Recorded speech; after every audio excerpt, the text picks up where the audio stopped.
Hello friends, in the last lecture we have discussed the basic theory of the friction, and also we solved one problem for a block which was resting on the inclined plane. Let us discuss some more numericals so that your concept will be more clear.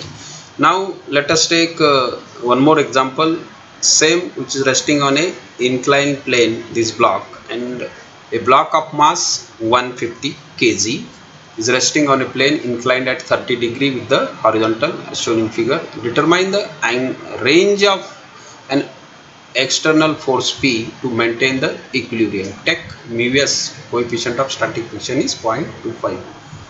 So we'll have to find out the range of values of this P so that equilibrium will be maintained. Now how the equilibrium will be maintained? When P will be equal to F, in one case the block will be on the verge of moving up. In that case frictional force will be acting downwards parallel to the surface. When the block is on the verge to move down, the frictional force will be acting upwards. So these are the two cases which we'll have to analyze. Now as discussed in the previous class, let us resolve. You see this angle is given 30 degree. Sulfate is 150 kg. Sulfate is 150 kg.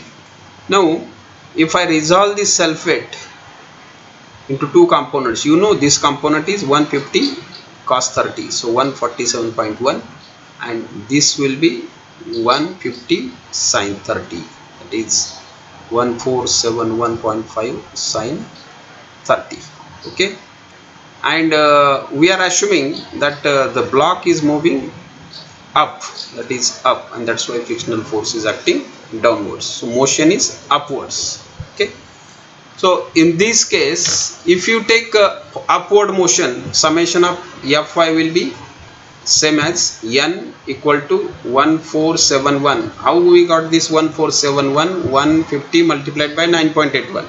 Okay, we converted into weight, so n equals to 1471.5 cos 30, so you will get n, and Fx will be P acting upwards, F is a downwards, minus component of a weight along the inclined plane 1471.5 sin 30 equal to 0. So from this you will get this value 1054.34 Newton. Now downward movement, let us assume the block is moving down.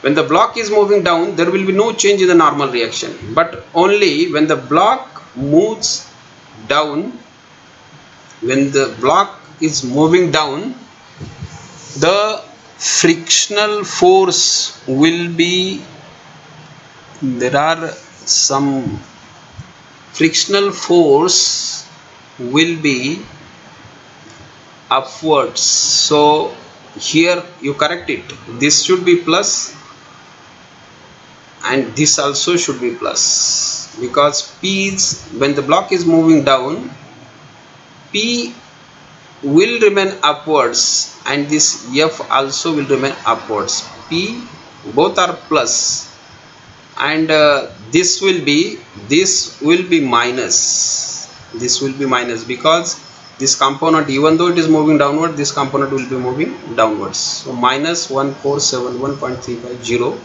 if you solve this you will get P 417.17 Newton. So this is the range. When block moves upwards, the value of P required to maintain the equilibrium is 1054.34 Newton, and when block moves downwards, the P will be 417.17 Newton.